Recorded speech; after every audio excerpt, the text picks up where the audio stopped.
this Zoom agenda meeting. We appreciate your presence here, and I asked everybody to join me in a salute to the flag and a silent prayer. I pledge allegiance to the flag of the United States of America and to the republic for which it stands, one nation, under God, indivisible, with liberty and justice for all.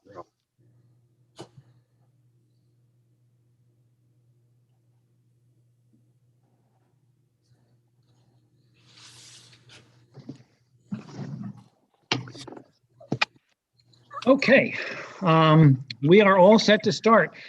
Do we have a motion to accept the 2 sets of minutes from January 4th?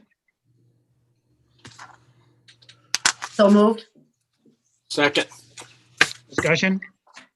All in favor? Aye. Aye. Opposed? Motion carried. Okay, I think we have an old friend out there tonight by the name of Sophia. Sophia, are you there? You are there. You're muted right now, so we can't hear you, but. I There was you go. notorious at speaking while muted all last semester, so my apologies. It's a bad habit that I need to break. Well, Thank you we're for anxious. reminding me. We're anxious to hear about what you have in mind for the South Shore Marina.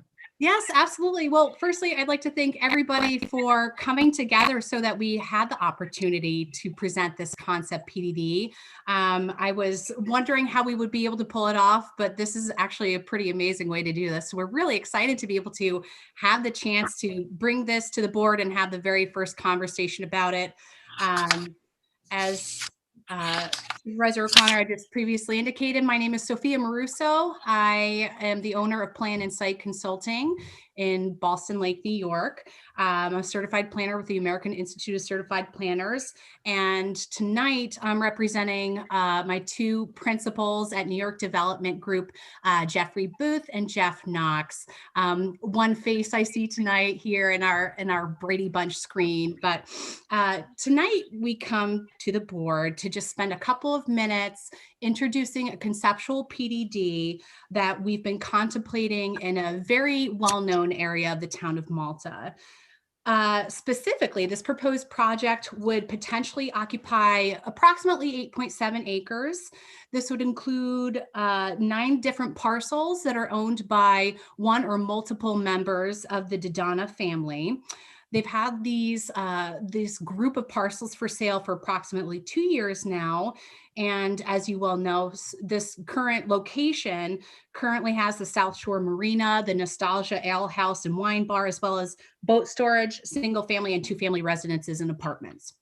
So this is located, if you're not familiar, based on those landmarks, this is located at the intersection of Route 9P and Plains Road or County Route 108. It's a very active site. I think it's a fixture of the town. It's something that I think has served as unofficially the gateway to the town from the eastern end. And the concept that we're bringing to the board tonight is to just have a preliminary discussion. We have not submitted a formal application. We wanted to take the opportunity to get some preliminary feedback from the town board and to really hear what the town of Malta is looking for and to try to get some first impressions on this particular project. So the mixed-use PDD that we're proposing is currently consisting of 96 condominium units within 5 buildings. I'm hearing feedback, but I'm not sure if that's me. Is everybody else hearing it as well? Hear the feedback too. I think it too. I just want to make sure that that doesn't become so unbearably obnoxious. And I'm not sure why that's happening. Bear with me here. All right, my apologies for the technical difficulty. So the current proposal that we are displaying here tonight consists of 96 condo units, a marina function, a restaurant that would be up to approximately 4,000 square foot, and other potential amenities could include clubhouse, fitness center, and public access to Saratoga Lake. This particular process is being pursued, the formation of a PDD, because in this particular area, the existing parcels are all zoned either R1 and R4 or are split zoned between those 2 zones. The PDD process is pretty unique in that it allows us the opportunity to address pre-existing non-conforming uses in a particular neighborhood. In this instance, we're looking at approximately 9 acres on the lake that currently has uses that are either pre-existing non-conforming or have site lots and different parcel dimensions that are pre-existing non-conforming. So the PDD process is pretty alluring to look at because we can pursue it holistically and we can look more at the group of parcels involved and consider how they all interact, as well as contemplate the opportunity for a public benefit. We also know that lakeside development is happening slowly but steadily. It has been pretty consistently through the years, certainly that I was planning with the town, but I think ever since then. We also know that with that redevelopment opportunity, there's usually a host of variances that often accompany it. It's not uncommon for us to see, and the zoning board to see, many variances being sought for new development potential. So we thought that looking at it from a planned development district perspective, again, it gives the opportunity for the town to establish new zoning in this area, this neighborhood 8 of the comp plan. We thought it would be an opportunity to rectify pre-existing non-conforming uses, as well as to potentially grab a public benefit, which I'm going to talk a little bit more about now. As we were contemplating the PDD, and as we all know, it entails an entire rezoning process, development of legislation. It's not an easy lift. But one of the things that we wanted to look through was to try to get a better sense of what the town of Malta had identified as objectives for many, many years. We understand that the town has been in a very lengthy review process of updating the 2006 comprehensive plan. You've been obviously working through neighborhood by neighborhood. A lot of those updates have resulted in zoning changes.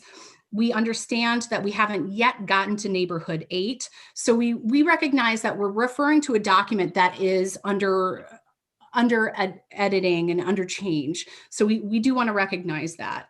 That said, we drew from the 2006 comprehensive plan because we knew that we wanted to get a better pulse on what the town was looking for, as well as what some of the biggest development priorities were for the town in that particular area. Saratoga Lakeside development is a loaded opportunity. It has an incredibly rich history, a really well-established community. And again, I think the Saratoga Lake has always been appreciated as an environmental and recreational asset to the town. So that said, when we were looking at the comprehensive plan and we were trying to identify what the key considerations were for this area, we identified 3 primary things. The first being that we need to enhance the environmental protections of the lake. Lake water quality is something that seems to be a priority, not only from members of the municipality itself, but from volunteers and residents. We recognize that lake water quality improvement is a high priority in this area. We also recognize that hookup to public sewer was a must for any development concept that was contemplated here. Luckily, from the time that the original comprehensive plan had been published and the time that we're looking at now, we've been able to receive the benefit of having Saratoga County Sewer Extension, something that we think is a viable source of utility for a particular project. But then the third, and I think probably the most critical piece, was that we recognize that, and it said in multiple different sections, that's something I can cite from the narrative, but that establishing public access to Malta's water resources was definitively a priority established in that guiding document. Among the water resources in the town, obviously, is Saratoga Lake. So with that information and understanding that this was something that's really important to the community and to the town, the PDD concept that we've put together, which again is still in its preliminary phases, we believe it addresses it because we believe that we can advocate that the new development will be connected to sewer. That's something that would absolutely be essential for servicing the project. We recognize that new site design would actually provide us the opportunity to introduce environmental controls to the site where we might not have had them before, just because of pre-existing development conditions, which is pretty typical. This time around, should a development proposal come about, we get down the road, it can happen. This would actually be a really incredible chance to enhance the environmental protections of this particular site. The reason being is that basically any new construction that we're seeing in New York at this time has to comply with the general construction permit and the requirements for stormwater design, which means that we would have to provide a stormwater pollution prevention plan, which would also have post-construction controls for managing stormwater runoff and trying to intercept runoff from hitting the lake. So To that end, we believe that any development that could potentially accompany an update in the zoning or a PDD creation would actually give us the opportunity to potentially create a little bit more separation between the uses in the lake, intercept that runoff, and finally, treat the stormwater runoff that would be a result to the development and impervious surface that happens on the site. In addition, the biggest piece that we saw as an opportunity in the review of the comprehensive plan and discussions we'd had preliminarily was that securing public access was something that we understood to be fairly desirable by the town. This particular PDD proposes, as part of its public benefit, public access for light recreational use for the people of Malta. That would be primarily for a kayak or canoe launch, so a lighter recreation, so it's not too intense on the lake, but finally securing Malta's own exclusive public access to the lake through this particular site. As you well know, if you're familiar with the site, the marina is a very active place. It's a fixture and it's got a strong foothold in the town. We believe that people know this location, they have familiarity with the location, but we would really like to establish the first opportunity for the town to claim that public access for the lake itself. So our goal this evening is, again, to actually take the opportunity to inform the town. Obviously, sometimes, press likes to get ahead of that, but we really wanted this to be the first time that we had the conversation with the town because it starts and ends with you. We want to get preliminary feedback, identify potential concerns, any special considerations that needed to be made, and as well as to discuss any particular concerns with that concept. But we are really, really grateful to just have the opportunity to do this, especially in this day and age. And we look forward to hearing your thoughts and feedback on this. Thanks very much, Sophia. So I'll open it up to the board with anyone who has questions. John. Sophia, for coming to our meeting to present this. I know it's been a while trying to get organized for the owner and put the ideas into a concept plan like this. A couple quick questions. One is, does your client control the land across 9P at this time? So the parcels that we have are under contract. The 9 specific parcels are identified in the narrative. I'd be happy to review what their physical road addresses are, but there are looking 2 at your parcels. concept plan. On your concept Sure. plan, there's 2 condo units developed on the southwest side of Yes. 9P. Yep. Those are under contract but aren't owned by your client at this time. The Dodanas at this time. Okay. The other question is, what kind of, I'm trying to get a sense of the, the quality of the development that's envisioned. What kind of price point range do you and your client have in mind for the condo units? Absolutely. So that's a great question and certainly to be anticipated. At this time, a price point has not been established for the condominium units, and that's based on multiple factors. So firstly, we know that market always drives the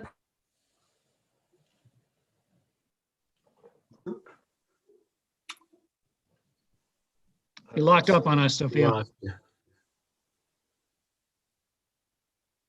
Okay, let's give her computer a couple of minutes to unfreeze.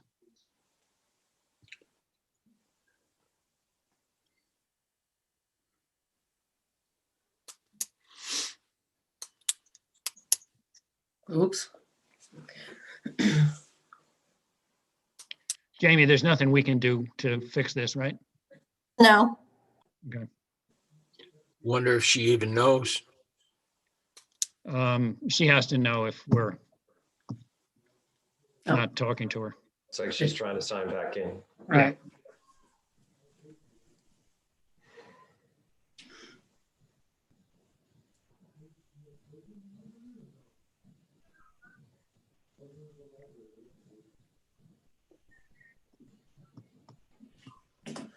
You, Sophia.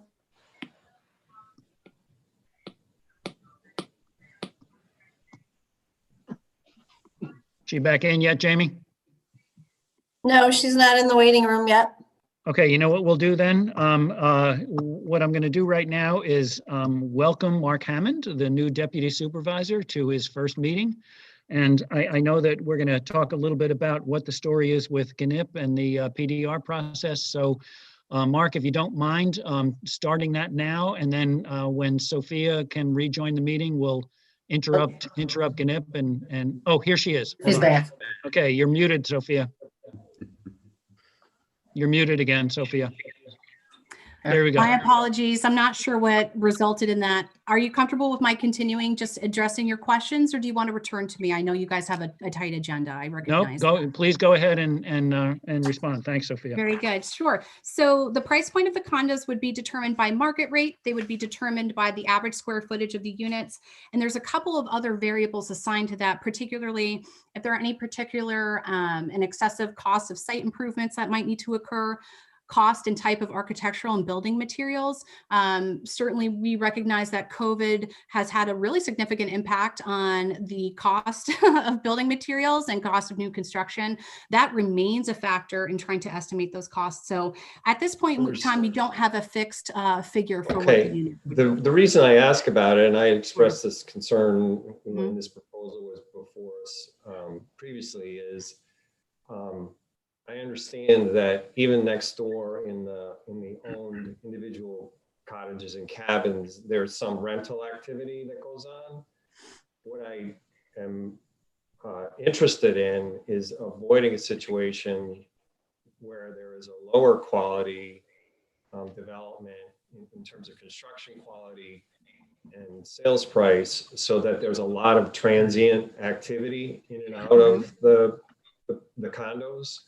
I'm looking for condos that people really want to buy and occupy, as opposed to invest in and just, rent and have a lot of people coming and going, and creating more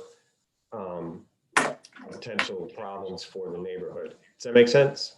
It absolutely makes sense. John, and could I you just, appreciate that. can I interrupt for a second, Sophia? You're kind of fading in and out again, John. Yeah, sorry about that. Okay. What I'm getting at is, I like this concept, but part of my support for it is based on development of a quality that's such that it's not going to be a revolving door where people are going to be coming in and out all the time. I understand there will be some rental of condo units, just as there are rentals of the cabins next door. But I don't want to create a high density situation where people are just going to buy these things and rent them out and not take care of them and not care who's in there. I want units, if it does go forward, where there's real owner occupancy for a good portion of the time. So price point, will affect that. So that's my concern.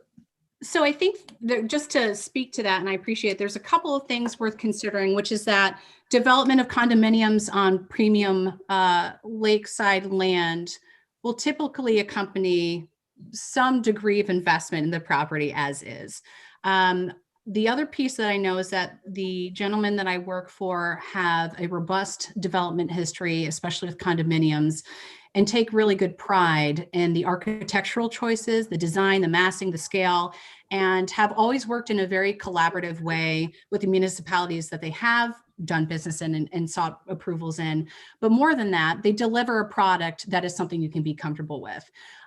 Something that I found really heartening in being on their team is that my developers are really particular and very driven to protect the brand of what they do. So it would be completely at odds with everything from their business acumen to their brand to create something that they couldn't be proud of and that wouldn't contribute to an established community on the lake. Okay, I appreciate that. I just want, I tend to be supportive of this, but that support is going to be contingent on that. And I think, as one board member, if we do go forward into a PDD approval process, I'll be looking to, have that approval, try and safeguard that particular concern. Well, and the other piece that I think we're excited about and that we would envision as being a very critical amenity to this particular project is the potential boat slip option, the marina function for the residents who are occupying those condos as well. So the way that we envision that is that something that the potential buyer could be somebody who pines for views of Saratoga Lake. They could be existing residents, they could be retirees, they could be any kind of mix of demographics. And I hope we see a mix of demographics with that. What's interesting is that it allows the opportunity for the pride of ownership and to be able to own and possess something in the town, but it also has the convenience of being next to something like having amenities like a boat slip and a restaurant and having those different, access points.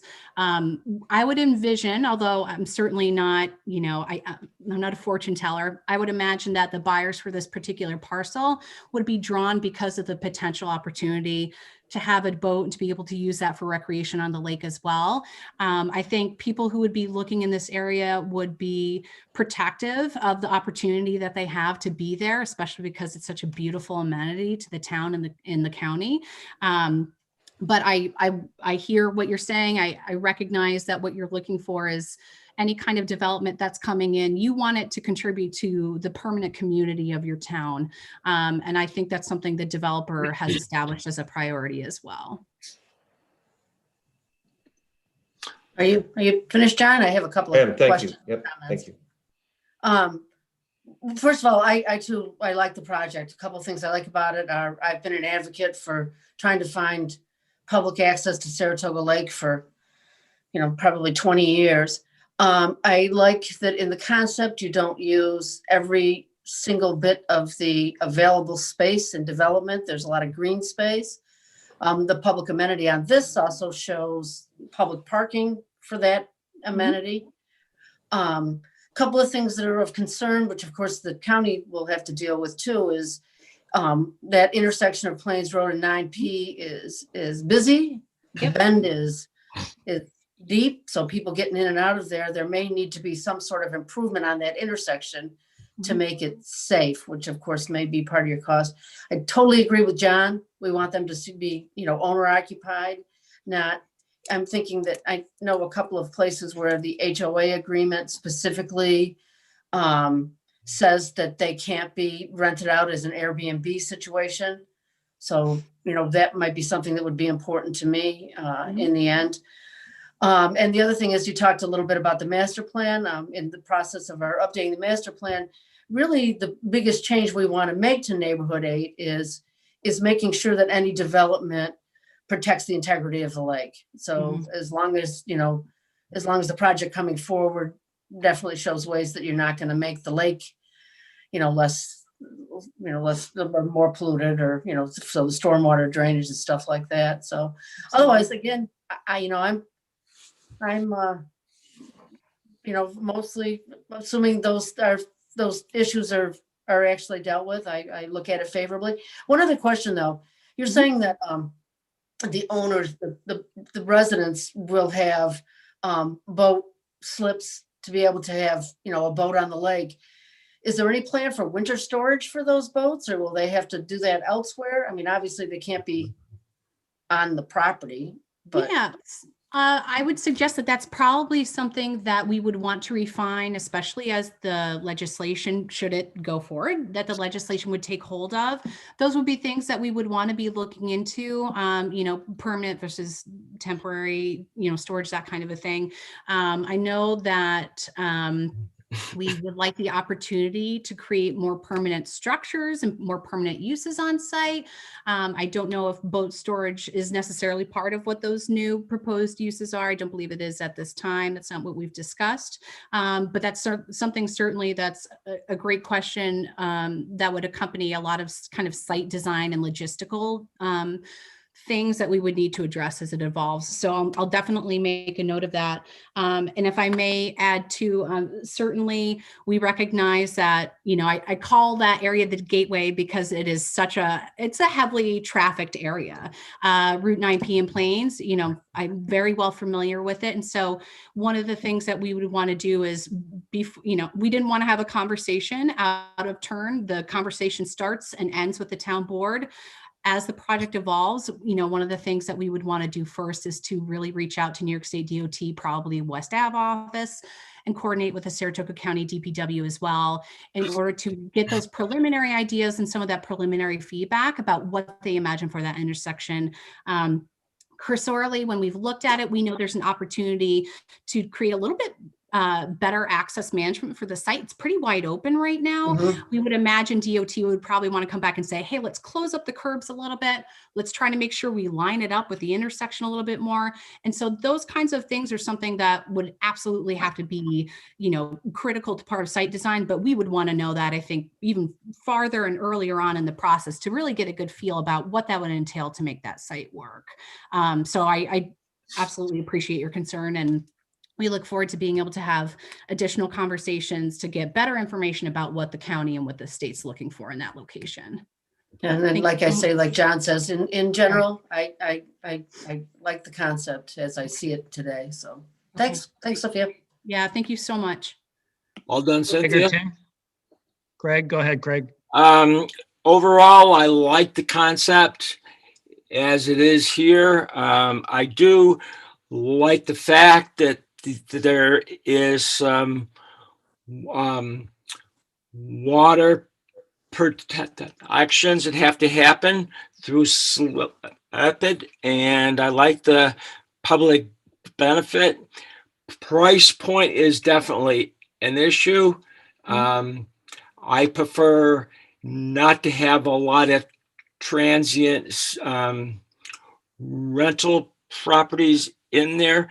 And the other thing that is a really bad issue is that intersection coming down the street from Plains Road and getting out of the slip area is very dangerous. There's many accidents there. Understood. So they have to address that. Understood. Other than that, so far I'm happy. Okay. I like what I see and interested as the project goes forward. Great. Thank you so much, Councilman Warner. And again, I think, like I said before, while we can't confirm the price point, I think, there's definitely impression that these would be of a higher quality development. Our applicants typically cater to sort of an upscale residential feel. And certainly the more involved certain amenities and, resources are available to those residents, I'm sure the price will reflect that as well. But my applicants are very, very informed in this process. We're really fortunate that they've got a robust history of dealing with this particular type of development as well. And, I understand the town's position in wanting to ensure that the development is contributing to the base of the community and something that's permanent. And we believe that with a combination of the right considerations in legislation and site design, that we could really achieve what the town's looking for there, and a product that we hope that the town is really proud of as well. Sounds Thank good. you so much. Thank you. Thank you. Thank you, Okay. Councilman Warner. So I have a couple questions, Sophia. Yes, of course. As I look at the plan, first, the condominium building units or unit buildings, what's the anticipated height on those? So we haven't actually prescribed a height yet. There are a couple of factors that we want to consider as part of the design, and certainly something like a height requirement would be something we'd anticipate as being part of the legislation, along with the establishment of other bulk requirements like setbacks and different things of that nature. That said, I'm imagining probably 2 to 3 stories, and the reason being because of the proposed density of the units, but the inclusion of potential underground parking as well, or ground level parking. So we have to continue as we get the green light and go forward. When we start to really pair up with our architect and work through those designs, we would get a better idea of what kind of proposed height we'd be looking at, and certainly would expect that the town would want to establish a threshold like they would with any other bulk requirement for the legislation. Yeah, and that really leads to my next question Mhm. in terms of anticipated square footage of the units. You have a Mhm. ballpark on that or no? The ballpark at this point is a roughly 1,500 to 1,800. that again has to be worked out, particularly as the floor plans and the architecture evolves. A lot of ancillary space like hallways, all those different things tend to factor into how those units can really be built out. So that's again something that we would definitely look forward to having a more specific number of, and a breakdown saying, you know, X number of units at this square footage, so on and so forth. But that's generally the ballpark that is being contemplated at this time. Okay, good. Thank you. Sure. I had two other questions. One is, Sure. you mentioned this developer has done similar projects in other communities. Are there Mhm. any examples that you could share with us so we could go look at, you know, websites or of other projects or anything like that that we could do a little bit of homework on? I bet that we would, and I would love to coordinate with my client and we could put together, I think, a nice synopsis of what those projects would be so you could get a good familiarity with their work. They're very vested in this county and in this region, certainly, and they're very familiar with the layout of Malta and Boston, but we'd be happy to put together something like that so you could see more of like a portfolio of the things Yeah. that they've done and what they've achieved. That'd be Yes. great. Thank you. Absolutely. Sure. Last question, I'll let you Yes. move No, of on. course. I love the idea of being able to have public access to the lake here. This is similar to what Cynthia said. I've been a big advocate for this, and I think it's a great use for this site. The one consideration I'm wondering about here is I know on a couple places on paper we have plans for connecting the Dunning Street Trail from the community park the balance of the way down to the lake. Okay. Is that something that could be considered as part of the community benefit? I think that would be a valuable addition to this project. You know, certainly as we're getting feedback tonight, I think that's certainly an interesting and understandable amenity. It's good to know what the town is looking for with that. So I think as our conversation continues, should you allow it to continue, we would love to discuss that further and to get a better pulse on that. You know, obviously we recognize we're referring to a document that's, you know, 15 years old now, and a lot of Right. things are changing, and so much has changed in the past 5 years, 10 years. But of course, we're willing to continue any and all conversations with regard to that. We are fully recognizing that the public benefit is really the treat that comes with the PDD. And so I know that the developer, like they have in the past, is committed to, you know, contributing, you know, what the town is looking for and trying to strike the balance of development and redevelopment here. So Great. thank And you for I think, you know, thank everything you. I'm seeing and hearing here, I think it sounds very encouraging, and I'm happy for the Dodanas. I know they've been working hard an awful long time at that site, and I'm happy that they found a good partner for this, and certainly look forward to learning more. And it's good to see you again. Yeah, good to see you too. Thank you so much. Thank you so much. Thanks very much, Sophia. I appreciate it. Yeah, I feel the same way as the other board members, basically. I'm particularly interested in seeing the public benefit, the kayak and canoe access to the lake, and how many people that'll accommodate, and what the kind of provisions down there near the lake will be for launching the kayak or the canoe, or sitting areas, parking for the residents who go in there and bring their, you know, their watercraft. So yeah, I'm very interested in seeing these, and thank you very much. Looks very interesting. Darren, Supervisor O'Connor, I'm sorry, John. Just wanted to let you know that Jeffrey Booth, who is one of the applicants on this project, has had his hand raised. If you want to allow him an opportunity to speak, he might be able to answer some of the questions that have been brought up. Just throwing it out there. Okay, John, do you have something before we recognize Jeff? just a couple quick questions. One is, what's the timing of coming forward with a PDD application? We're, at some point looking to finalize our master plan update. It would be nice before we do so that we have some sense as to whether this project is actually going to go forward. Mm-hmm. I could probably say for Mr. Booth that we would like to proceed as fast as we possibly can, appropriately fast, not too fast. But we want to have a thorough process and obviously be really thoughtful in what's put together. But there's no hangups on our end. We're really so excited to be working on this project, and you know, this is the kind of thing where it kind of feels like we're getting the initial, okay, nod of we're interested. We would like to produce an application as quickly as we possibly can. So the team and I would probably get to work tomorrow morning and start working on Forgive me, it. because I'm a lawyer, I'm going to try and pin you down. Does that mean this year that you would be applying? I would say, I mean, not to speak out of turn with Mr. Booth, but I think we'd probably want to put in an application within the next month or two. Is that out of turn? Absolutely not. Okay, thanks, John. Thank you And very so much. Jeff, did you have a couple of comments you wanted to make for the presentation? Sure. I was texting Sophia to some of the responses to some of the questions earlier, and I thought it would just be helpful if I weighed in just briefly here. One of the questions that I heard earlier on with a couple of the board members was price point. And although we have not refined a price point, because all the considerations, all the costs that are involved in this will weigh on what that eventual number looks like. But what I texted Sophia during those questions was, this is certainly going to be an upper end project, not a lower end project. We are envisioning, really a signature piece for us in this development. So I wanted the board to know that this is not meant to attract transients and have people coming and going. I can't say that an individual might not rent out their unit or let a family member use it, but the intent here is for home ownership and people that largely live in Saratoga and want to enjoy the lake. So really, it's meant to be an upper end development. This is not going to be a low end development. With respect to the question that was posed about winter storage of boats on site, I will tell you absolutely not. Our intent is not to have boats with blue tarps strewn about the site. Again, this is meant to be an upper end development. And with that, the site needs to be kept in pristine condition 12 months a year. Really, even to the point of the way the Dodanos propose or work their business now is they take their docks out. Our goal would be to try and work a system that actually left the docks in so that you're not stacking dock on top of dock on top of dock on the shoreline.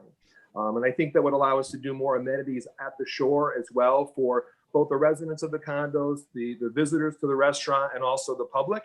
And that would be our goal to do that. So I think those are two questions that I heard. I wanted to make sure that the board heard from me that is our intention here. Again, we're looking at this as an upscale development. And then with respect to the traffic, one of the things that I think we looked at as we were laying the site out is right now you have access all along the restaurant area, all along Route 9P. And I think that this affords us an opportunity to define an entrance and an exit to the property and really kind of streamline what now I believe is just a kind of a wide open area where people can kind of come and go. They park in front of the restaurant, they park down beyond the restaurant. And I think it allows us to really refine the in and out, the traffic patterns as we move forward. Okay, thanks very much, Jeff. Craig, do you have a brief comment? Because we got to get this meeting moving along here. I do. What's the water source here? Saratoga Water Services? That's what we would anticipate as the utility provider for water. Yeah. Correct. Okay. Thank you. Okay, I note that we're not taking public comment on this. This is a presentation, not a hearing. Obviously, any resident can make any comment they want to the town board during the 2 public comment periods that we'll have in the meeting coming up. And you can address this or any other subject you'd like, but we're only taking the presentation at this point. So Sophia, are we good with the presentation? Yes, sir. Thank you so much. And thank you to the board for your time. I really appreciate all your feedback. We're excited to come back.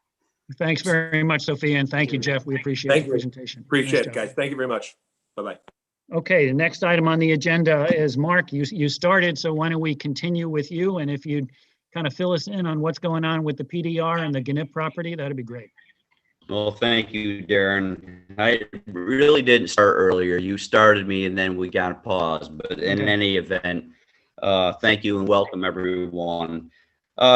What we have right now is the board members probably remember late last year, around November, December, I discussed kind of resurrected through the Oaks Committee our PDR program within the town of Malta, which has been basically kind of quiet since 2001.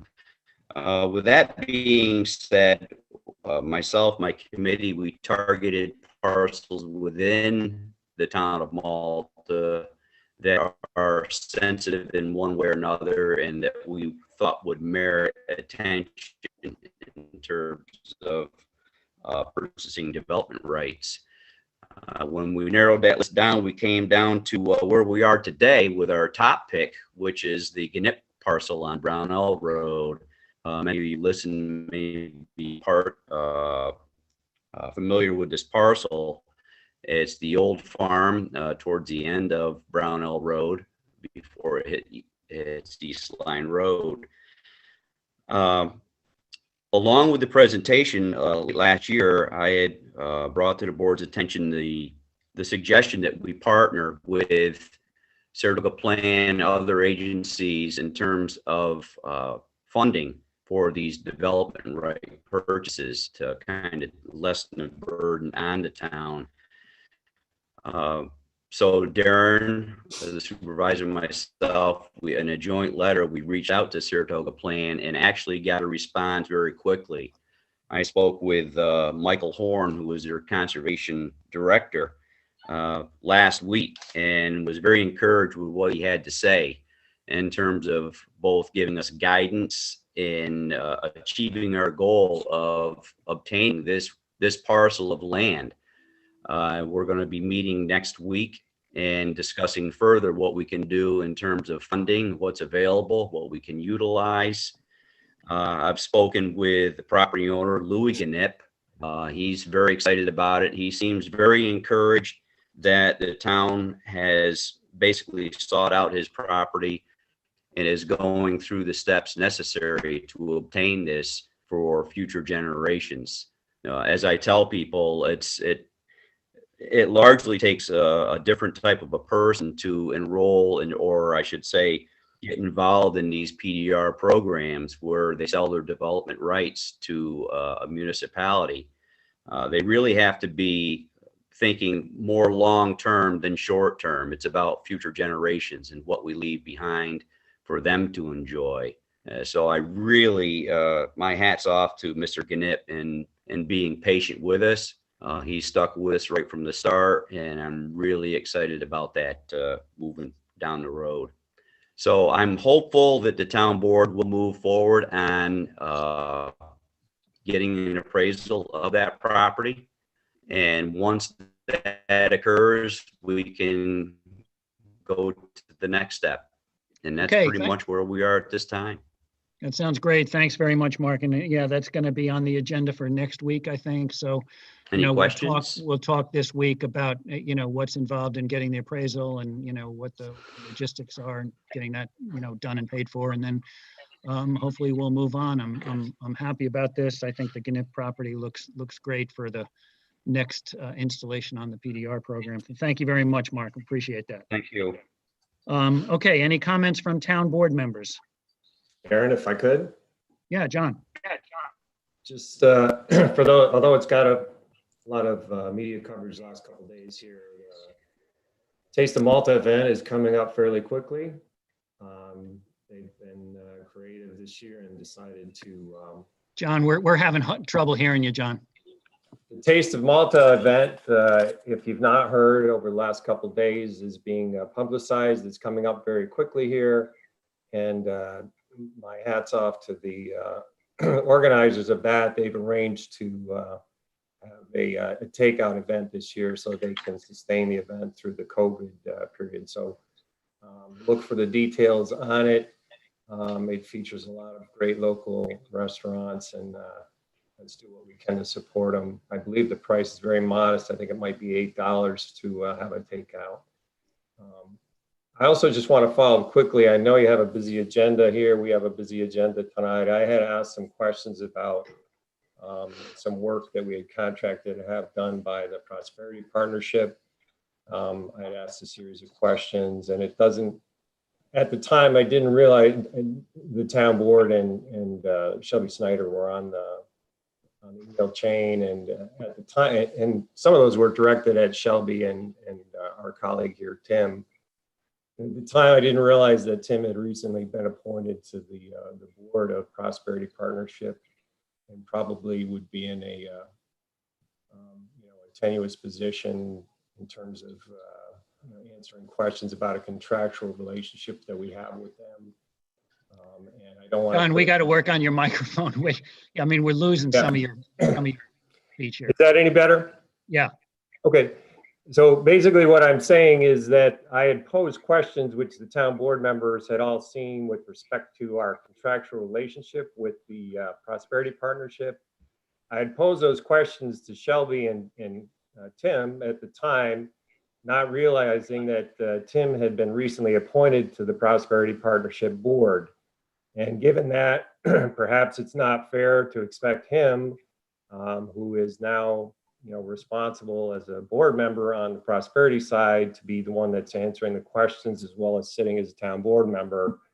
And given that, and given that we have a busy agenda tonight, I guess I'd suggest that we adjourn any further discussion of that and ask Shelby if she wanted to appear and respond to the questions directly.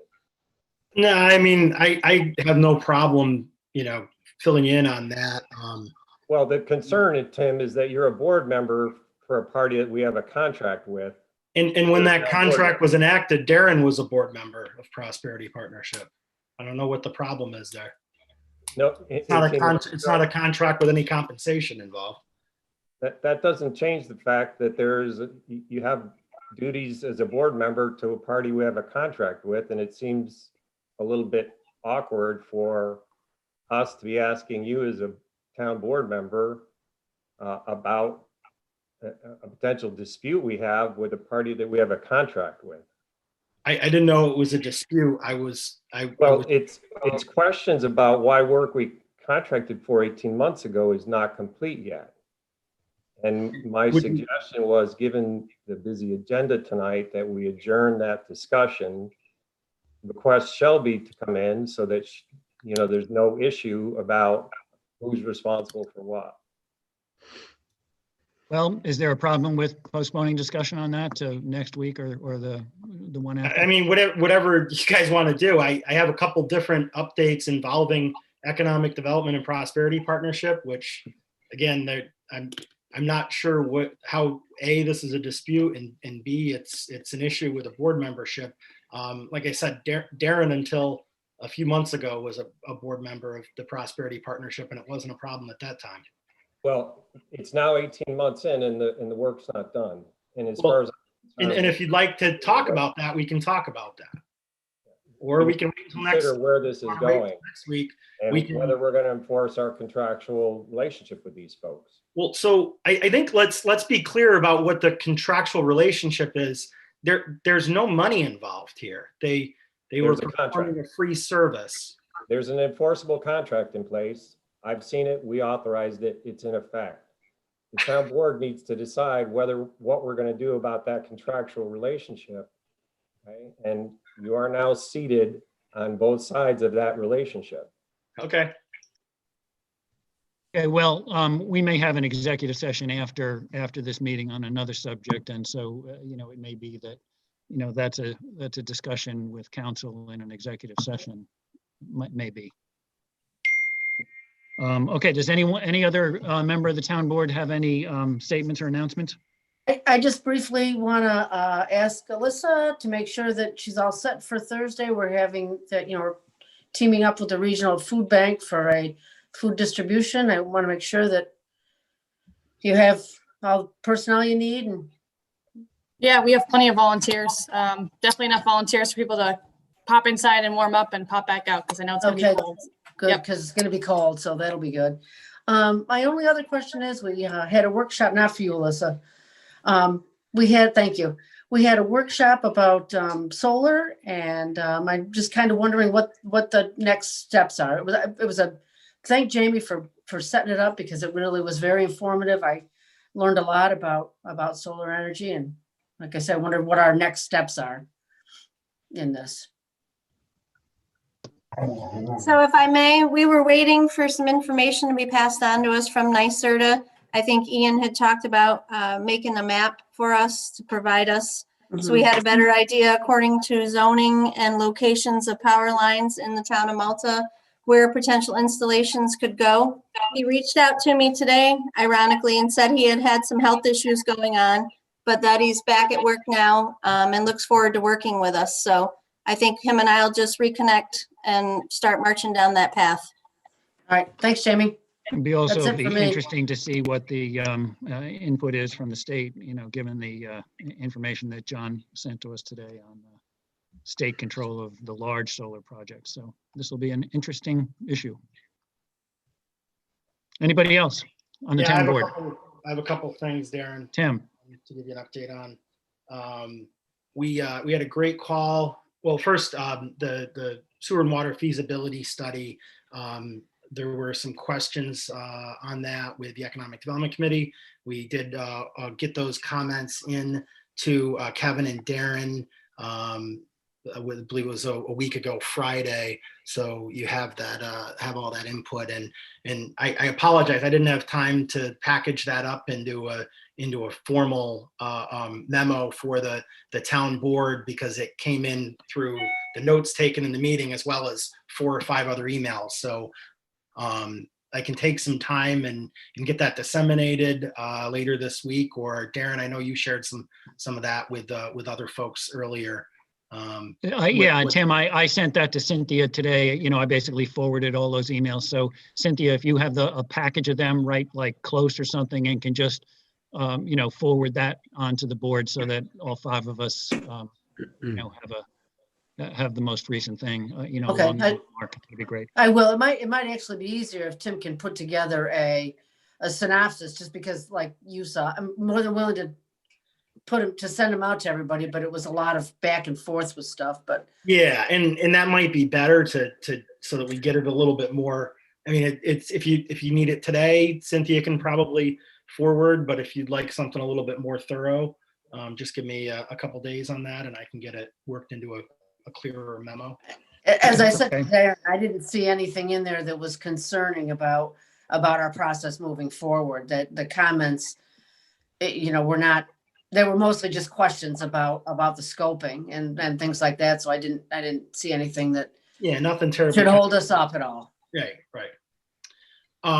And then on another Economic Development Committee matter, a really cool project that's now starting to get some real traction.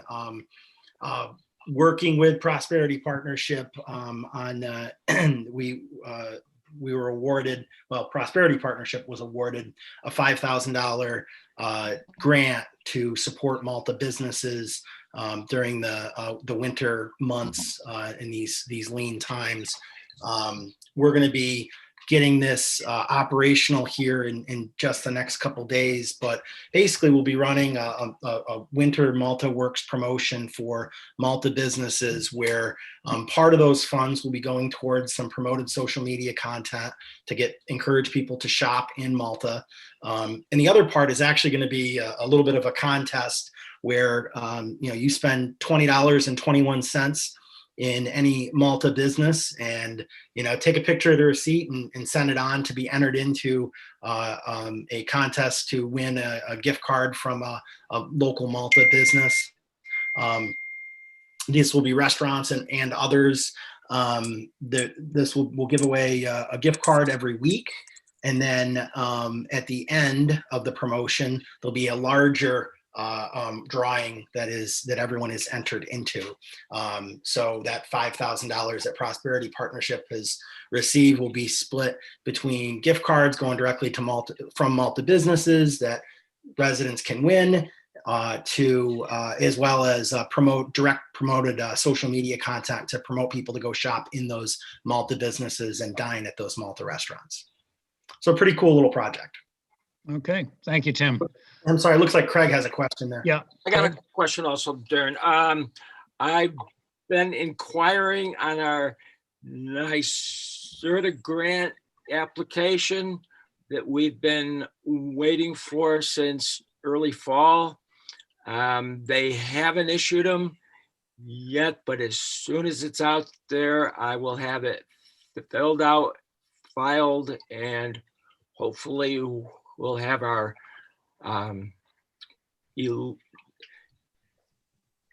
auto funded in full also, Darren. So yeah, that'd be great. we're just Fantastic. waiting for that application. Still for months, so. Yep. I'm all set, thank you. Yep, they got diverted. The state definitely got diverted with COVID. So, yeah, I'm not surprised that it's taken a little bit longer. Anybody else on the town board? Okay, department heads, does anyone have anything going on that we need to talk about now? Okay, comments or questions from town residents? Would any of the town residents like to? Kathy, I see you have your hand up. Kathy, can't hear you. You might be muted. How's that? That's better. Okay, good. Yeah, but you know, when you said raise your hand, I actually raised my hand. I didn't realize there was a app that you had to touch something else. Oh. Anyway, so Malta seniors, we are thriving and surviving. We've started a small exercise program. We're having our meetings once a month. We're crafting once a month, creating some really cool things, and we're playing bingo once a month.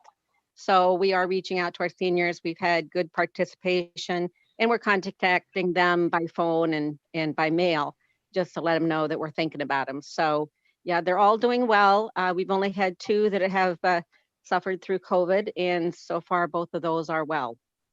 So that's about all there is with that. Then quickly putting on another hat, just to comment on the proposal down for Saratoga Lake. I think that sounds fabulous. I know these 2 gentlemen, and the work they do is amazing. They always pick top quality construction materials, so that's good to know. And I think that will be nice to have an access to Saratoga Lake. I would like to see a beach there, but that's something more. So that's all on that. Thanks very much, Kathy. And, you know, in terms of the seniors, you know, please assure them that, you know, we and especially at the county level, we're working very hard on trying to speed up this vaccination process. And I know they've been patient, and unfortunately, we're going to have to ask them to be a little bit more patient, but we're working on various ways to be able to speed up this process to getting vaccines, especially to the seniors. So thank you. Yes, and I want to thank you for that. Just keeping them calm and knowing that we're working on getting the vaccines to them as soon as possible has been very helpful. Thank you. Great. Okay, Kelly, you have your hand up. Yes, I do. Thank you. I was hoping to ask 2 quick questions regarding the upcoming hearing on Chapter 139-10 regarding the High Point sidewalks. Hi, I'm Kelly Winslow. I'm the president of the High Point HOA. We're in the process of creating a mailing for High Point residents to let them know about the public hearing and what this will mean. And just wanted to make sure that all of our information was accurate before we sent it out. And I had a couple of questions, if you don't mind. First question was just really to confirm the process. As we understand it, March 1st, or you will decide tonight if it is March 1st, there will be a public hearing that will have legislation to amend Section 139-10 to remove the High Point exemption. And in conjunction with that, the town has committed to either doing repair or removal of the sidewalks. So I just want to stop there and just confirm that that's accurate for our mailing. That's correct. Okay. Second thing is in regards to repair option. We did review the RFP and the estimate of repair work, but there's no detail regarding what repair will be done.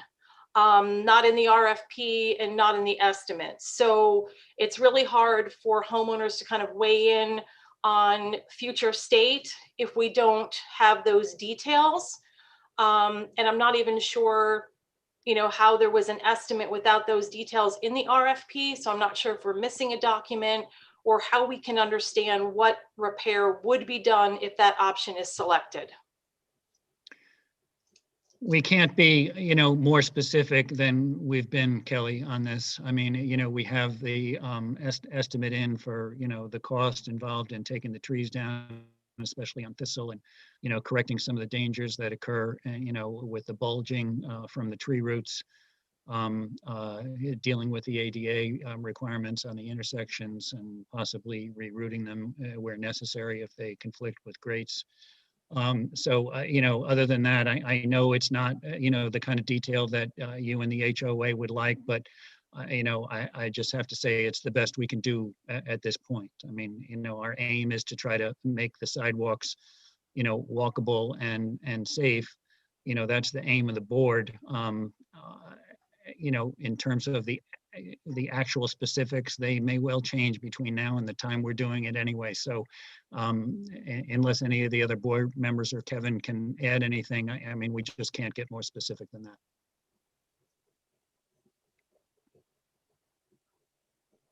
Okay, thank you. Thanks, Kelly. Any other comments or questions from town residents?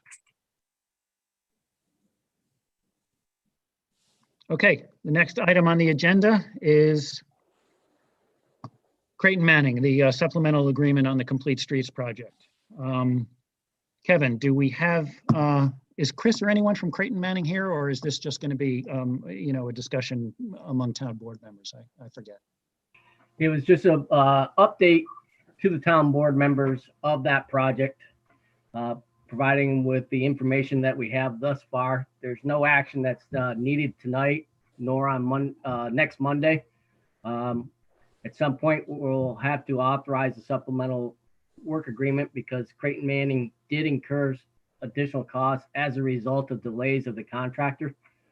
The contract was supposed to be completed by July 31st, with substantially completed, and final completion August 31st. The contractor did not make those dates. We worked with the contractor throughout the process, gave them some extensions due to the fact that they're, the pandemic, etc. Estimated damages or liquidated damages have been calculated by Creighton Manning. We're going to be in the process of discussing those damages with Malloy. And at some point in the near future, maybe by the March meeting, we'll have this all kind of concluded. Have had some more conversations with all parties and look to move a potential contract amendment for Creighton Manning for their additional services. The project will be completed in the spring this year. There's a short punch list. I think there's some perennial plantings that have not been planted. There's also some work at the Sitco driveway. I think we have to install a dry well there. There was some ponding. And I noticed this weekend as I went through by the sign that was installed to the entranceway that they have to go back and make some, I think they installed the sphere a little late in the season with the adhesive, and it did not hold, so they'll have to reapply that. Okay, thanks, Kevin. Yeah, obviously there have been some problems with COVID this year, and that had, may have had an impact on some of the, delays. Nevertheless, we have liquidated damages, and our expectation is at least they'll cover the increased costs for Creighton Manning and overseeing the work. So we'll have to, pay a little bit, deal with the specifics and the actual numbers later on, but we don't expect that this is going to be, an addition to the budget on the part of the town. So, Kevin, can I just ask quickly, what's the story with the lighted beacons at the Midspan Crossing? What's the story? Are they? Why were they delayed? Just ordering, or? They were, there was some delays in the ordering and the manufacturing. Okay. So those are still, we still anticipate those going in the spring also, right? No, they're in. They're in. Well, they are in. Operational. I've been down there. I press the button. The lights go on. People stop. All right, I've tried them out. I hadn't noticed. I don't drive through there much, but thank you. Yeah. People stop for you anyway, Kevin. Yeah. And we will, I just advise the board and also Kathy, who mentioned it a couple of meetings ago, that there is a pedestrian beacon that's down on Round Lake Road.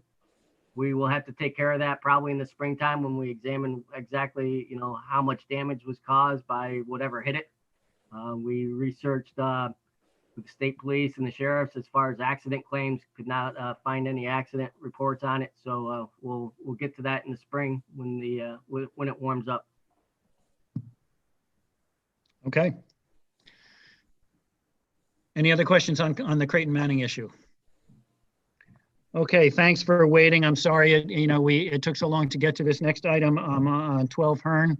Rob, I think, did you want to address the board and kind of give us your ideas that we discussed kind of privately the other day in terms of, the zoning change on at 12 Hearn Road?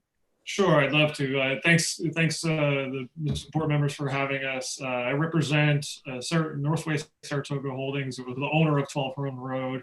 And I'm here with my colleague Michael Sturthouse and Stephanie Ferradino, who also represent the owner of that property. We had been discussing with the town's council as well as Supervisor O'Connor an idea of moving the line that it was this currently dividing the C7 zone from the LC zone that bisects my client's property.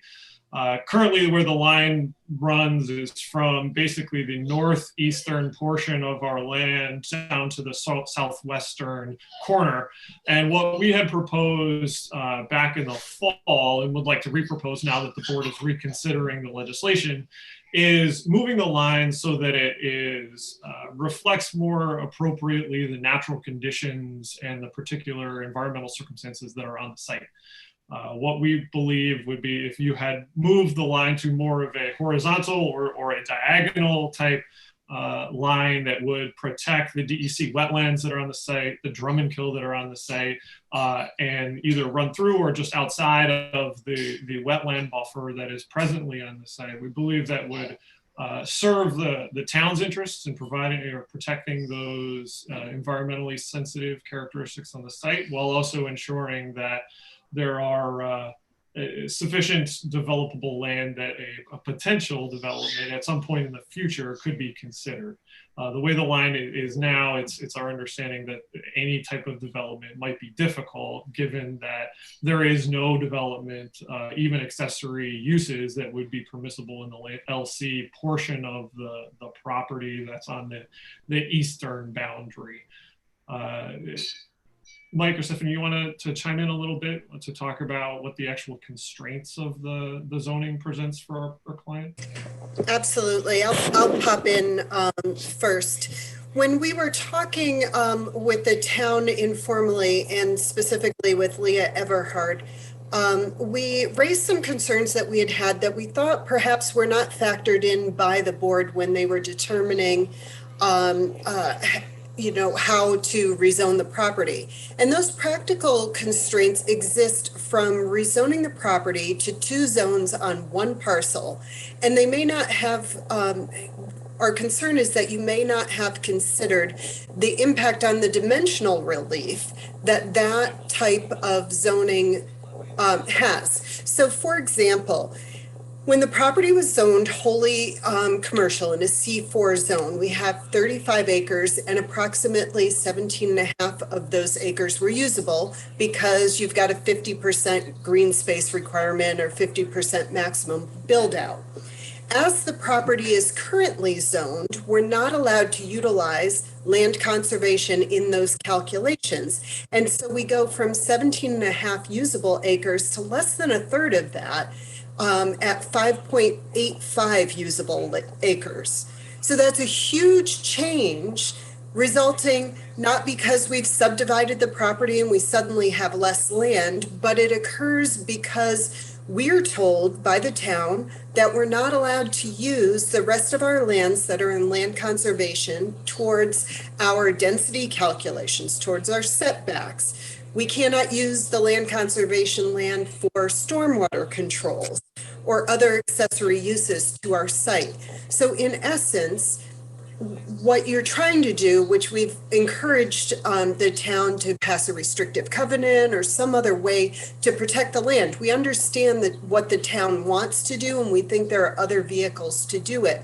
But practically, what you did when you rezoned the property is you've, in essence, cut up our property and subdivided it because we cannot any longer utilize those lands towards the developable portions of land for the commercial zone. And so we weren't sure if that was something that the town was very conscious of. Certainly when we're talking about a change in zoning, we're usually concerned with uses. but it also impacts other things. And those other things are the maximum lot coverage, the density, the setback requirements, the acreage. There's a minimum lot size per use of roughly an acre. And so we've gone from having 17 usable acres, arguably 17 individual commercial lots, which wasn't something we were contemplating, but arguably we could have done that as the C4 zone. And now we're down to less than 6.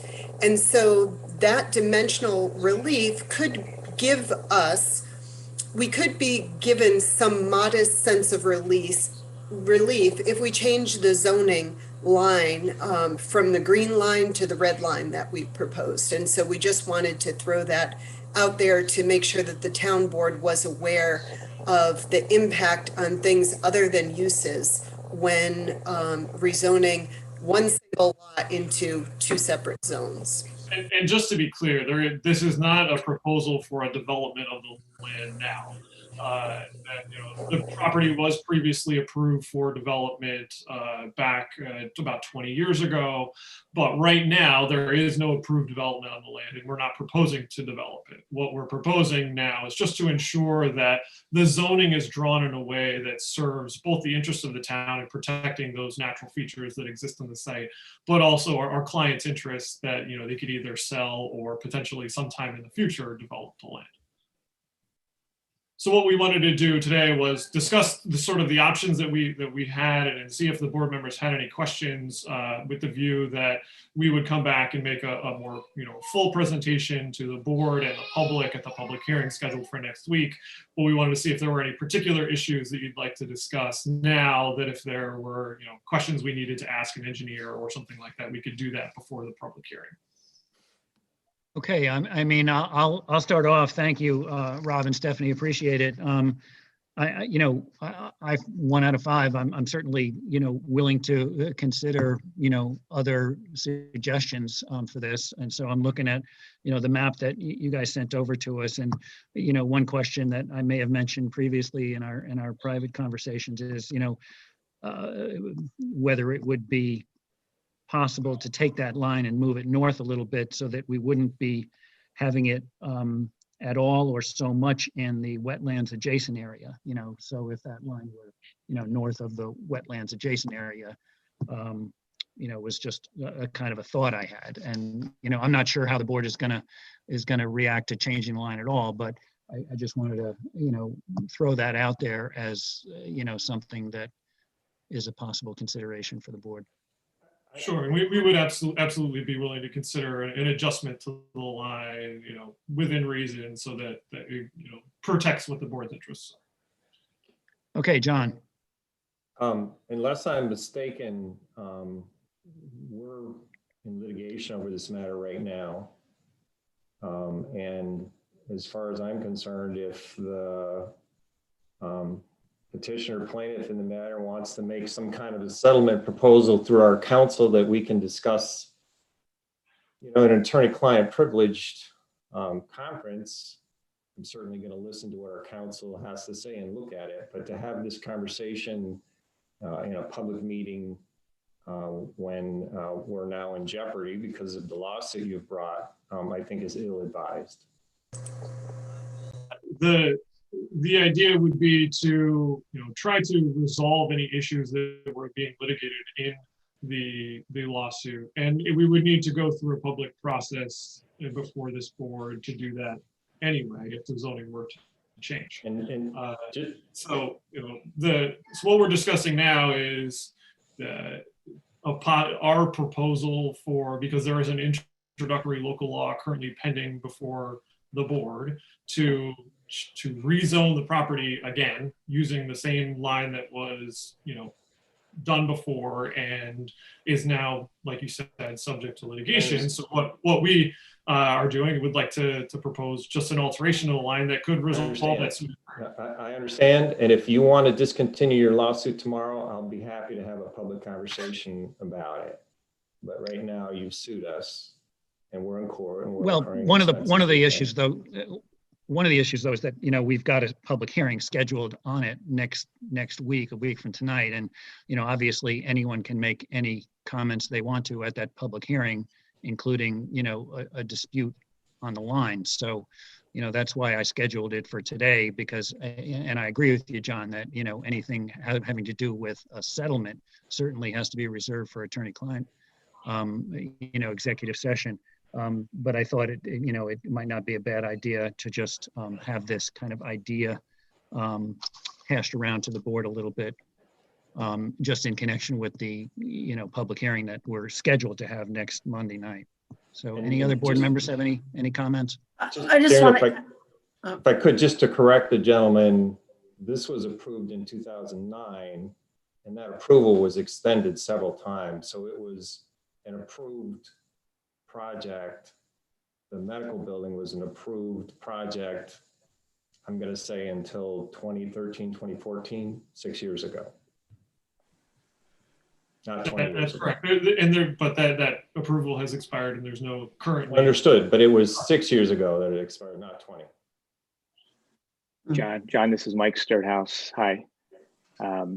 You are correct, and I think my colleague Rob gave me a little heart attack when he said close to 20 years, because he just dated me by another 10 years. I was in fact representing the applicant in 2008 and 2009, and I believe you and I met at some of those planning board meetings. And so, the emphasis, for today is that back in 2008 and 2009, the applicant, the property owner at the time, worked, a very coordinated effort with both the planning board and the planning staff of the town, several meetings, and was very responsive to comments raised by the public with respect to protection of the Drummondkill and the Drummondkill corridor.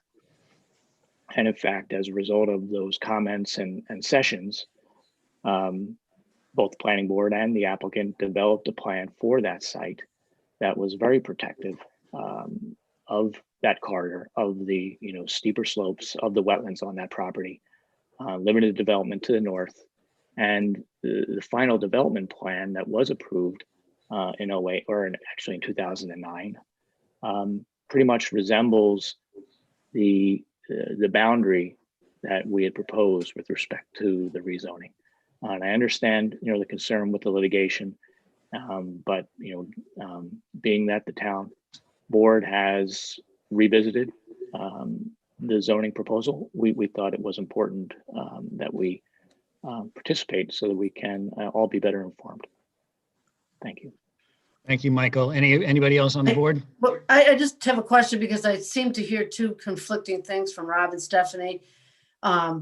Stephanie was talking about about us rezoning the entire property and then having the LC portion as a protective covenant so that you can, develop more of that.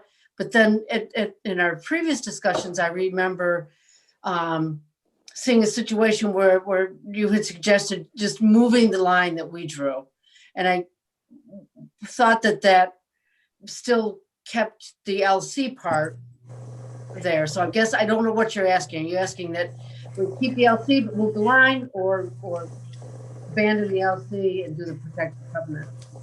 No, I think they're asking, Cynthia, they're asking for this. I mean, this map that we have in terms of just redrawing the line. Redrawing the line. Redrawing the line. So your comments about the protective covenant, you're no longer asking for that. Obviously we would love. You'd like that? That would be perfect. If you could do that, I think all of the issues that we have would go away. I was merely saying those were alternatives we provided to you back this summer. Okay. Yep. And I do remember that, but I just sorry for the wanted to be clear. Yep. Thank you. Okay.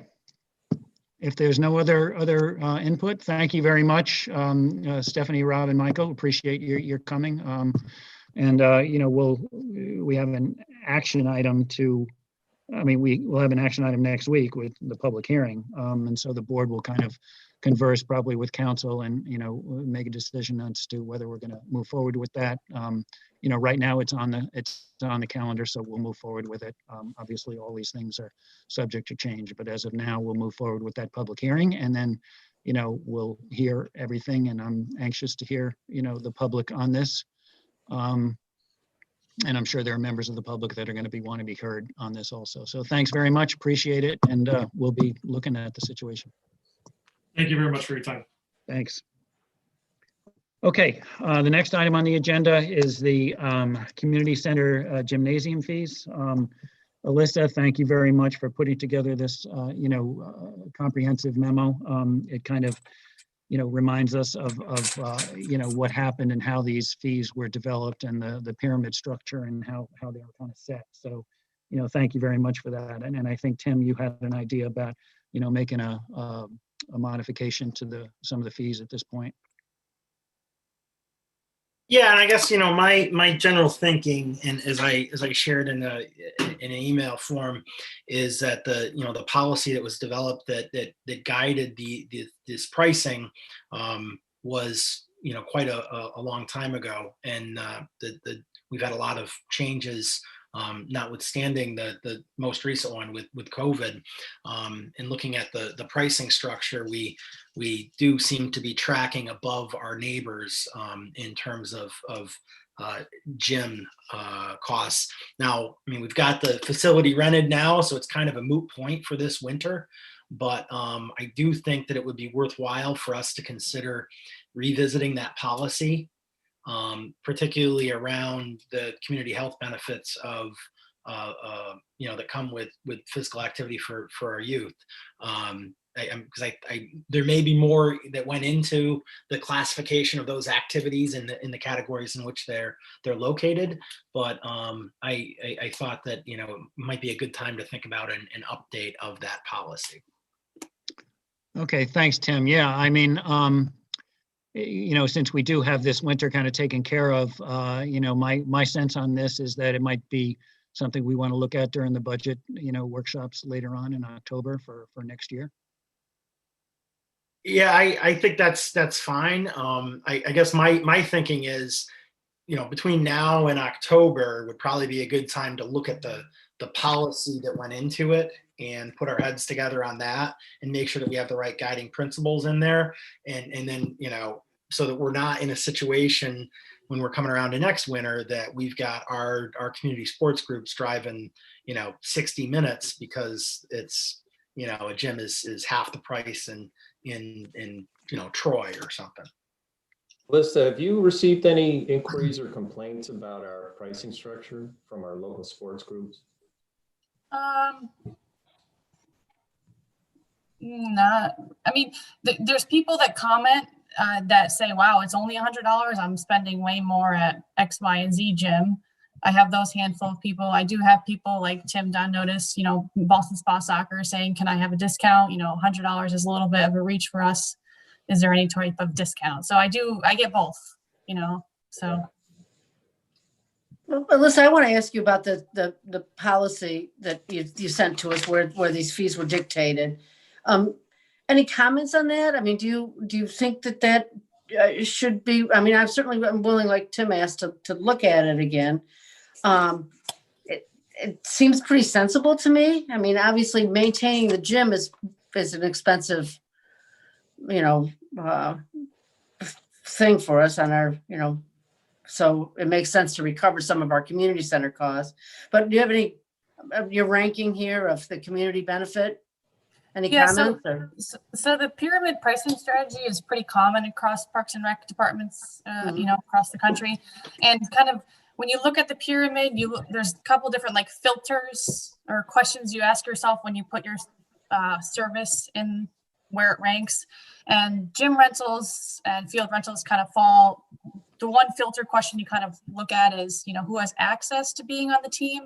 There's obviously lots of sports teams where anyone can be on it. It's low cost, volunteer coaches, but then you have to balance, the competitive teams where there's tryouts and you might even have like some sort of paid staff on it. So it's kind of balancing those two kind of more rec sports teams and one of those more elite sports teams. So I think that's kind of where you look at where it falls. Obviously, community benefit's huge, but the access to get onto those teams is kind of ranks it a little higher as opposed to a Parks and Rec soccer program that we run, anyone can take it. Do you find you get a lot of those paid programs as rentals or more rec stuff?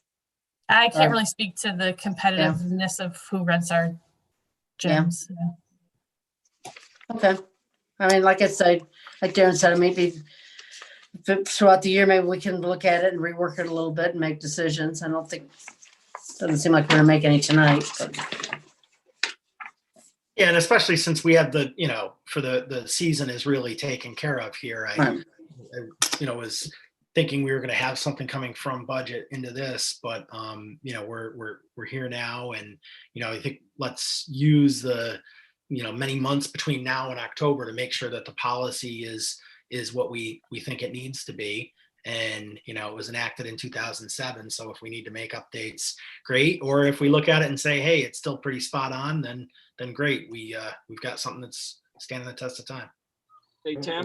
Kevin can probably answer this, but I believe the context for the policy was the decision to invest in constructing the community center,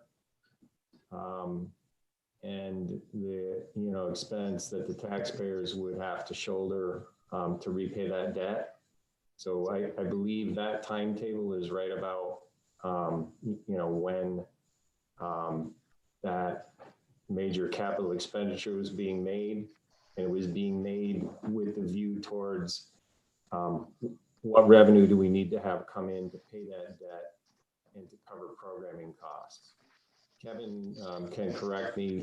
I believe you were here in 2007. Kevin, am I mistaken? I was here in 2007. You're correct. And that's about the time frame in which the community center gymnasium was being constructed. And we were trying to balance a multitude of things and trying to provide for the financing of that. We incurred long-term bonds to construct that facility. And we're trying to gauge it between there's some programming that benefits all, that's free to the public, and we know that that's a cost of, we incur that cost and we have those programming. And then there was other programming that's more specific to just individuals, and therefore their fees are a little higher. So yes, you are correct. Hey, Timmy, I have a question. Go ahead, Craig. Tim, who was actually questioning the $100 fee? Was it a group of students or a group of adults? Well, the students don't typically pay the fee. The club does. Yeah. So it's adults that are residents of Malta.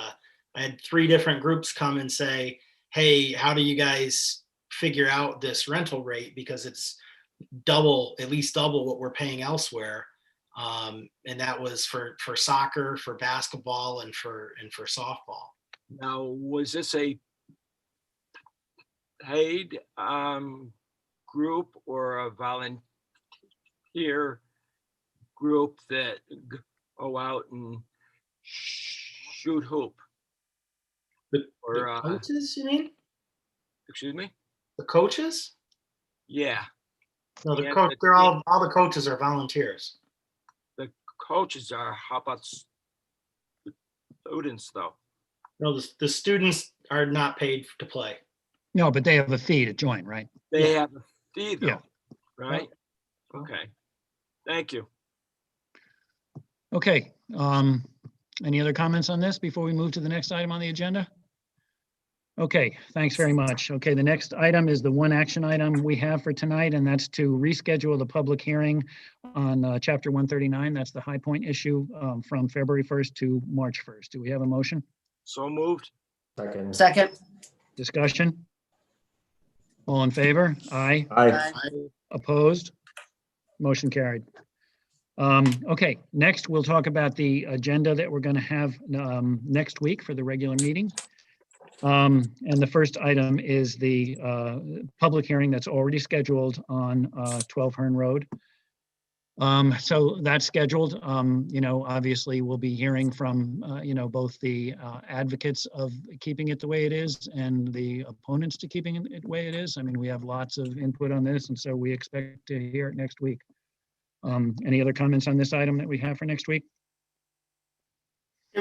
Jamie, can we just make sure, can you send out that proposal again? I know we've gotten it, but we've also gotten a flood of emails since. So if you could send that out sometime earlier this week, so we get a chance to take a fresh look at it, I'd appreciate it. You're talking about 12 Hearn Road? Yes. I don't have the most recent proposal. I wasn't privy to the conversations that were had most recently with council. So the only thing I have is, I guess, the diagonal one from the summer, but I'm not sure which one we're talking about. Well, are you talking about the map that I held up to the camera, Tim? Well, we're ostensibly voting on a proposal next week. I'd like to see that proposal. Well, no, the proposal is the diagonal line. Okay, so the proposal is just to redo the process to repass the law that's currently in force. okay, all right, never mind. I'm okay. Okay, and then we'll have the old business, and that's after the public hearing on 12 Hearn to vote on whether that should be adopted or not. Second for old business is water assistance program. I'm not so sure if we're going to have any applications by then, but who knows, something could happen this week, so we'll keep it on the calendar. The next item on the agenda is one that's just much fun and well-deserved, and that's to rename the Veterans Memorial after Dave Wallingford. So, we'll have more to say about that next week. Can I just say briefly though, Darren, Renee, thank you so much for the hard work that you do on behalf of our veterans in town. And just, I don't know whose idea this was, but whosever idea it was, it's a good one. So thank you. I think there's pretty much unanimity on that. So thanks Yeah. very much, Renee, and thank you, Vince. If you're on the line, I'm not sure if I saw your name, but hope that word gets to you. Thank you both, and for working on this. We appreciate it. This will be fun and well deserved. The next item for next week is to approve the animal control intermunicipal, and we just made a minor change in that I think I sent out to the board, or at least put it in the folder, taking out Ballston Spa because they kind of working through Milton, so the agreement only has to be between Malta and Milton. So we've sent that over to Benny Zlotnick today. The next two items are the renewal of the physical disability property tax exemption and the low-income senior citizens property tax exemption, to renew those for 2021. We've talked about them in the past, and Raylan is, more than available to answer any questions that anybody has on that. Okay, summer pay rates. That'll be the next thing that we're going to be talking about next week. And I think this was pretty much discussed in our budget workshops, right, Kevin? Yes, it's due to the increase in the minimum wage of the state of New York. So our pay rates at the entry level increase, and so do the counselors thereafter. Okay, so we've got that on the agenda. And the next item to make Rogers Day next week is to authorize the purchase of a plow truck. That was within the budget. It's not coming out of the highway equipment capital reserve. It's in the operating budget of the highway department this year. Therefore, you won't see any permissive referendum requirement. And it's also being purchased off Onondaga County contract price. Sounds great. What's the timing on that, Kevin? How long does it take to get it? Roger's a better answer of that, but probably a year. Okay, got it. So we'll have it for most of next winter anyway, hopefully.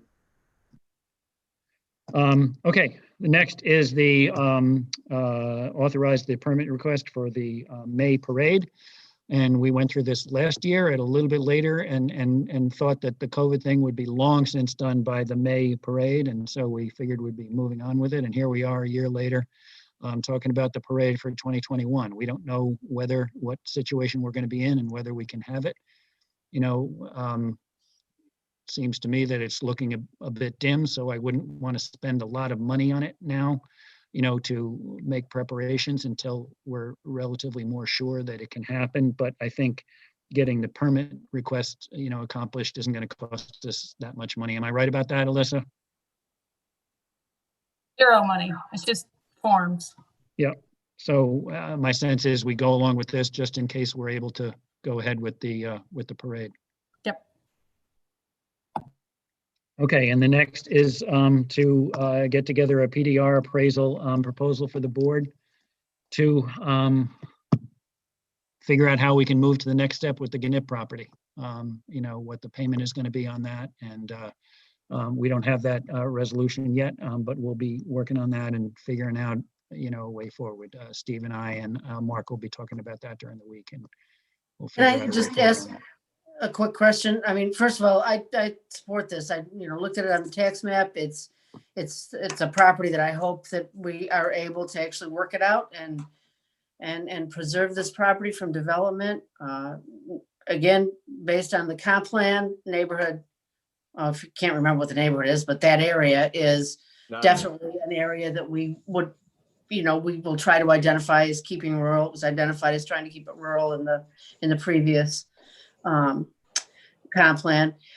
What are we talking about though? Are we talking about doing a full-blown assessment where they pay half and we pay half, or a preliminary look to see if they're still interested based on what they would get out of it?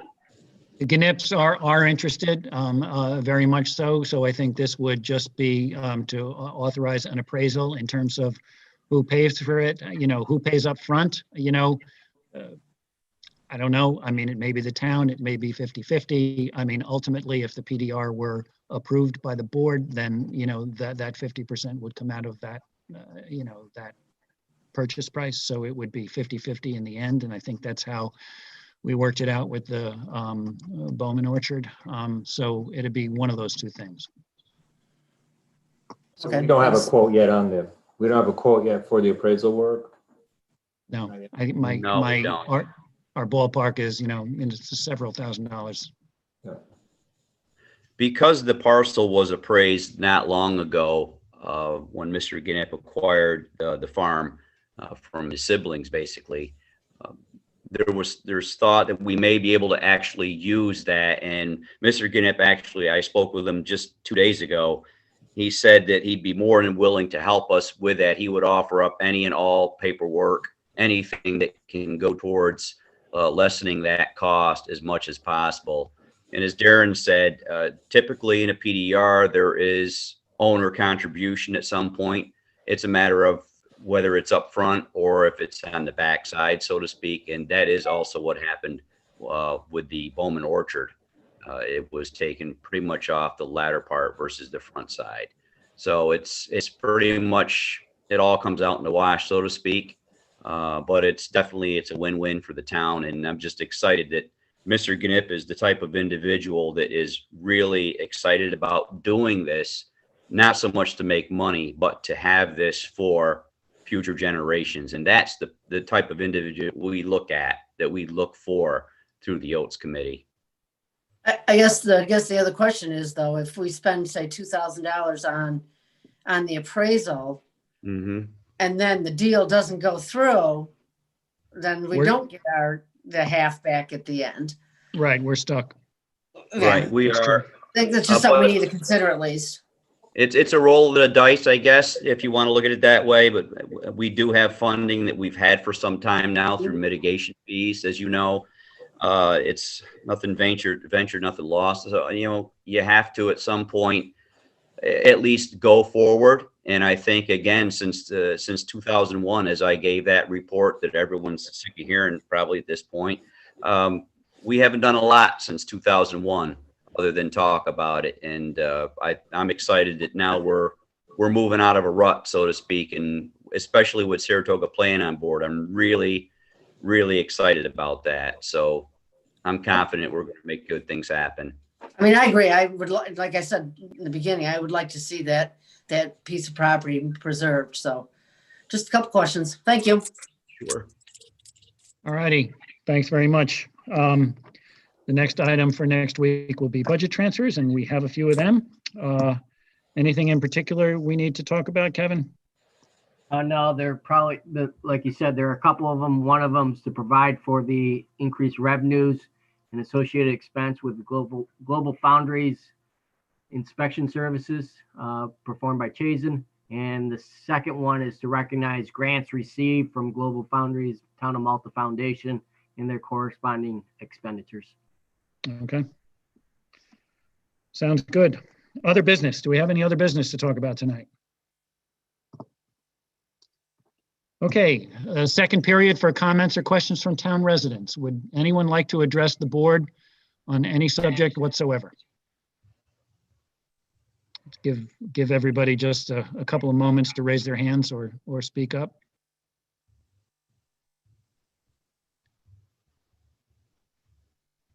Jamie, do we have anybody who'd like to address the board? No, we don't. Okay. I'm sorry, Darren, if I could just really quickly just interject here.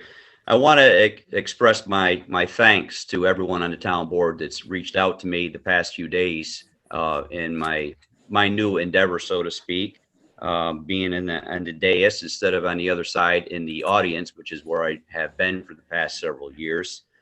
Cynthia, John, Craig, Darren, yourself, for reaching out with well wishes and congratulations. I thank you very much and look forward to working with you, and good things happen again. So thank you again very much for extending to me.